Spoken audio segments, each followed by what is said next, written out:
2 days left before April 8th, before we get to the point of the solar eclipse here in America. A lot of people are excited. You see a lot of people traveling to these areas. Again, governor's warning to make sure all the locals are getting the supplies they need, because they will have hundreds of thousands of extra people around them. Now today we're going to talk about the solar eclipse, but actually with a little twist. One or two more things that have happened that's going to just make us think, should we be concerned or not? But why are they just so consequential happening around this time? Let's talk about some of those things today, and then we're going to kind of wrap up the whole April 8th thought pattern, the solar eclipse thought pattern, and how we look forward past the next few days. Let's talk about it. Today's video starts right now.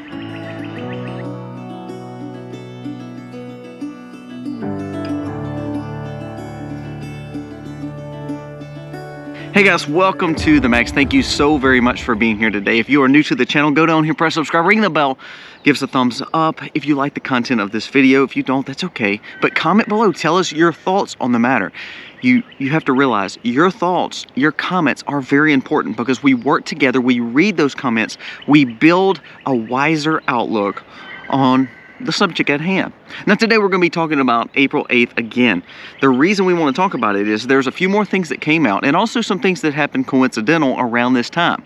Is it all part of one, magical day? I don't think so, but I do think it is very unique and we need to discuss it. Now, I don't know if you can see this, but all the sheep, do you see the sheep back there?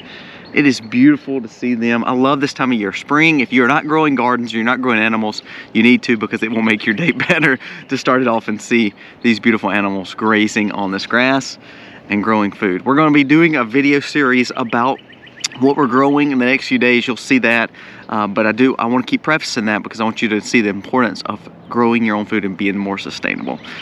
Now let's jump into April 8th. Now, something that has not been talked about a lot. There's two things actually. One is the rockets being sent into the solar eclipse from NASA. That just makes no sense to me.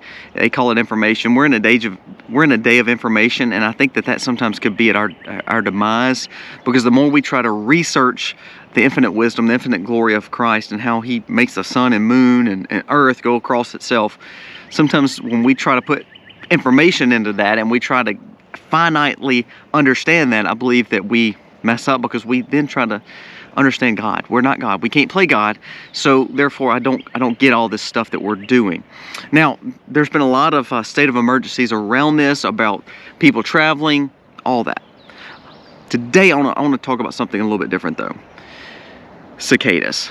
Now, this is a big deal, especially for people like me. As this solar eclipse is happening, something else is happening. And there's a time right now, and there'll be a 6-week period of cicadas coming from the ground, coming as an infestation almost on our earth, especially in our area, the southeast corridor of the United States, and also the Midwest. Now, the reason I bring attention to this, these cicadas won't hurt you. They're not bringing kind of disease. They're not biting you. But the warning of these cicadas they can be detrimental to the crops. They can be detrimental to new fruit growth. They can be detrimental to things that you're growing. And remember, we talked about the flu yesterday, how detrimental it can be to our egg production, chickens, and livestock.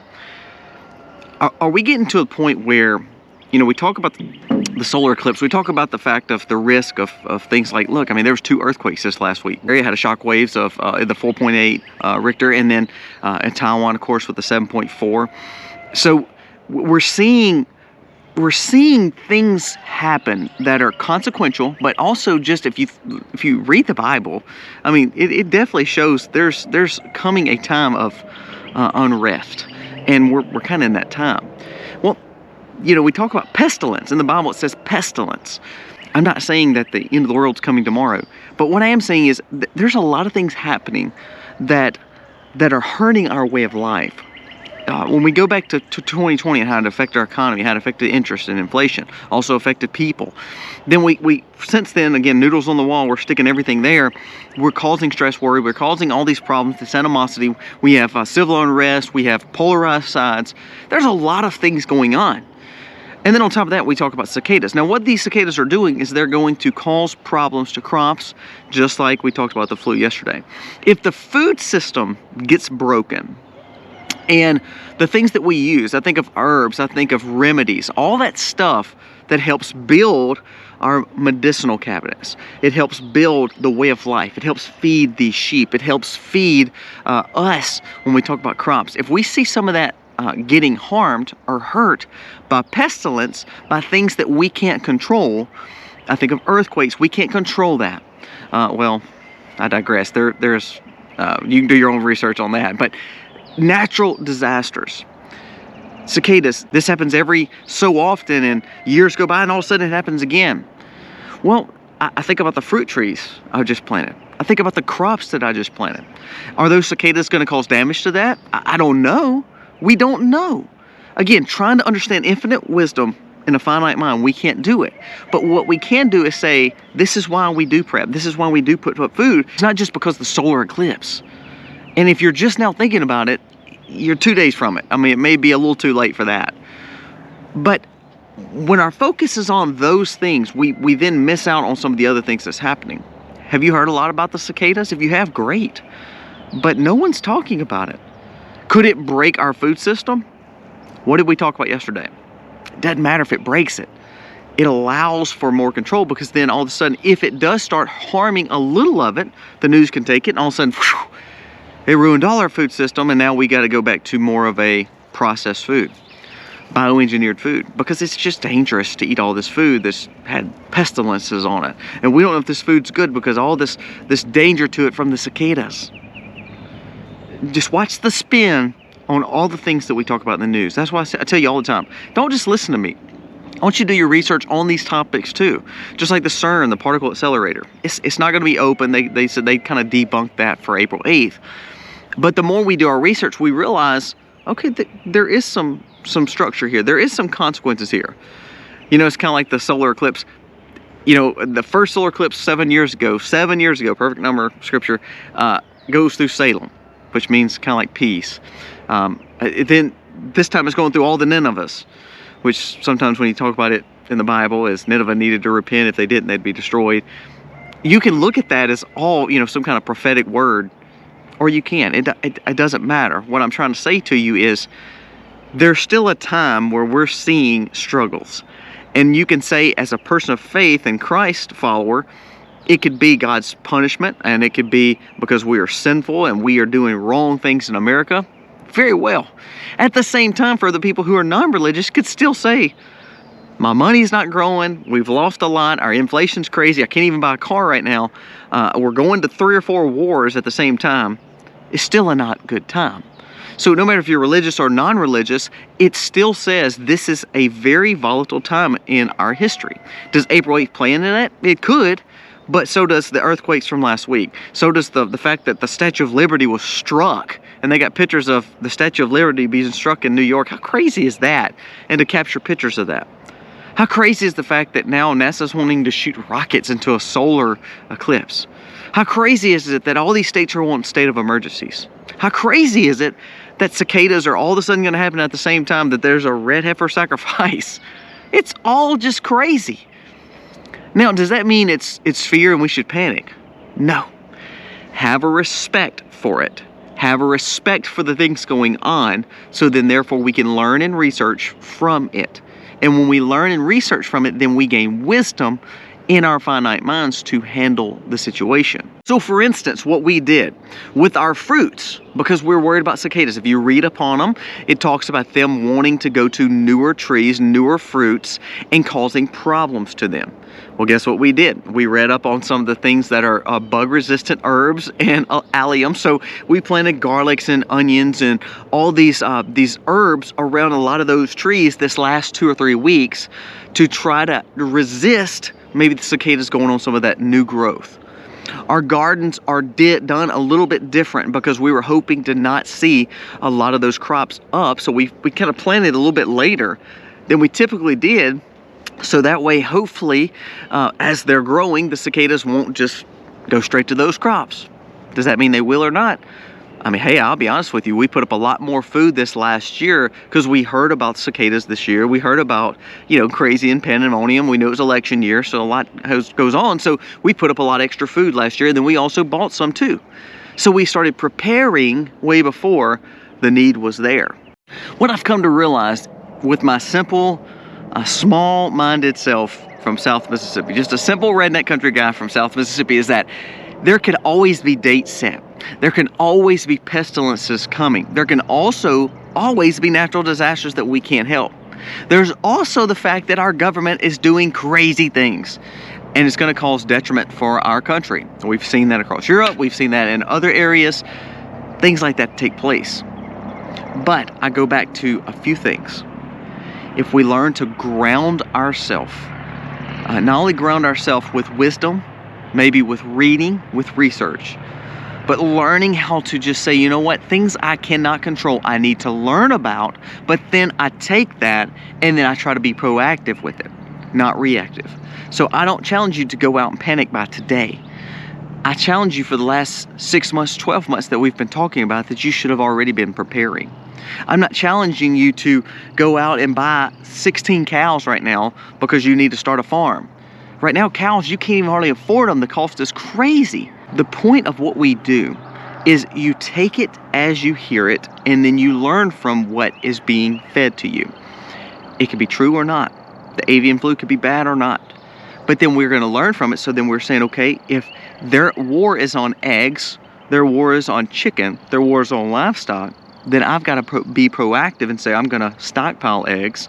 I'm going to find a local provider for chickens. I'm going to find a local provider for beef.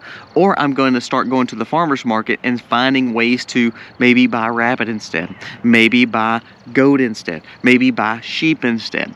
You try to find different avenues. You can't stop things that are happening that are out of your control. You have to learn to find the end around. You know, politicians and lawyers are very good at finding end arounds. They're good at finding the loopholes. I think of taxes. You know, you hear about these billionaires and they find loopholes. We have to do the same thing. We live in a world that we can't control. So when we say there's 2 days left before a solar eclipse, go watch the solar eclipse. But there should be plans and avenues that you've already taken place to say, you know what, if something were to happen, it won't matter because we're okay, we've got it done. If all of a sudden we see just a major problem in America, we've already got those things set in place. So the reason we give these dates out, the reason as a prepper I kind of talk about these times in history, these points in history, is because when we learn from them and we hear them, then it helps us maybe build a better response to it. I think of Joseph in the Bible. I always call him the prepper of the Bible. Joseph went through a lot of stuff if you go back and read in his life. I mean, he went through a lot. I mean, his family like kind of sold him into to these people.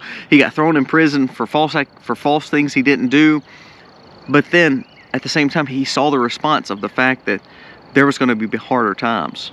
And so when everybody thought he was crazy, he literally started preparing and started putting up that grain, that food, because he knew they were going to go through harder times.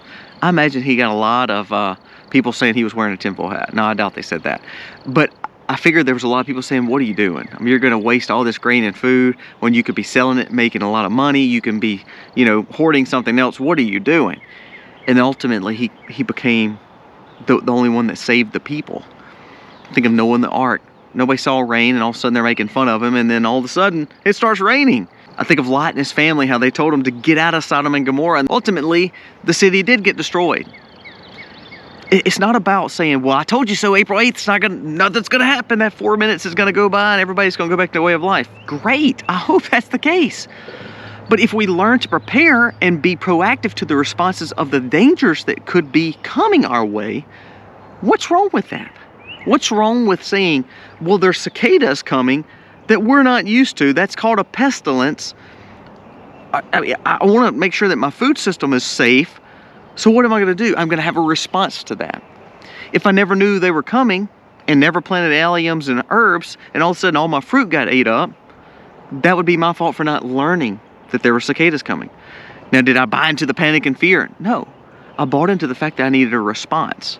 And I think that that's what I always want to tell you is when we hear these stories, we hear the Taiwan stories, we hear the Russia stories, we hear the Israel stories. It's not to give you fear or panic. It's to say, when we talk about the dates, when we talk about these things, it's all about trying to build a response to get better as a human being.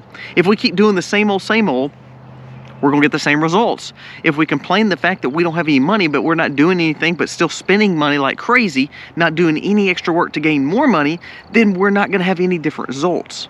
If we keep putting our head in the sand and keep saying that all this stuff is fake and false, and it's just the boy who crawled wolf, then ultimately one day the boy is gonna see the wolf, and then no one's gonna believe him, and then the wolf is now taken over. There's not something that I'm gonna say that's gonna say the world's coming to an end April 8th. I don't believe that. But I do believe we're gonna see more pestilence. I do believe we're gonna see consequential things like we've seen with the earthquakes last week, with the fact that all of a sudden we have a pestilence with cicadas, and then the government's having polarized talks about wars across the world. The Navy ramping up, you know, their shipbuilding, because we know there's a reason for that. They're not ramping it up just to have newer fleets to make them look good for parades. They're ramping them up for what? Their job, war. So do I believe the world is ending April 8th? I don't. I believe when we call dates like that, I doubt anything like that, world ending would ever happen. The point of the conversations that we're having around these topics, though, it helps you be proactive and be better instead of reacting and having to rely on the government or rely on someone else. If we learn to be proactive and we be more sustainable and wise, then we're not as affected as other people. The whole point of everything that we do is so we can proactively protect our family, proactively feed our family, proactively teach wisdom, so we won't reactively have to rely on someone else to provide it for us.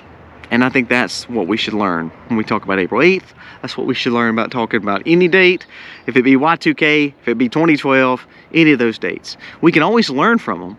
We can learn from Joseph. We can learn from Noah. We can learn from what happened at Sodom and Gomorrah.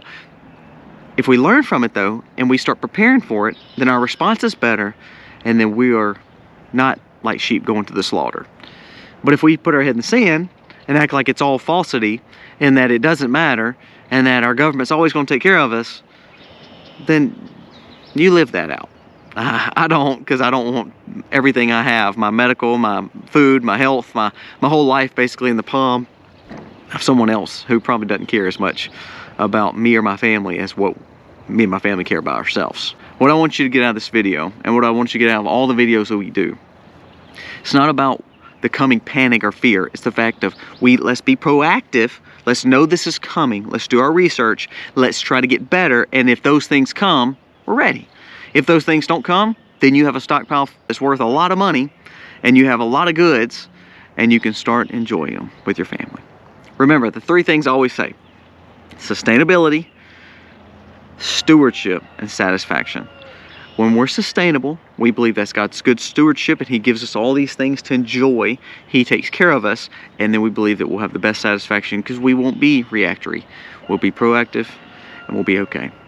Guys, thank you for watching. Let me know what you think. Am I crazy? Am I ranty this morning? I don't know. The bottom line is, I have the most people that will be just so vicious in the comment section how wrong we are. And it's like, you can think I'm wrong, but ultimately the world's not getting better. You can't tell me there's any country really getting better. It's kind of going down the toilet, and we're just keep going around in the circles until it just flushes. So why don't we prepare for a little bit better for that? Thank you for watching. God bless. Happy homesteading, y'all.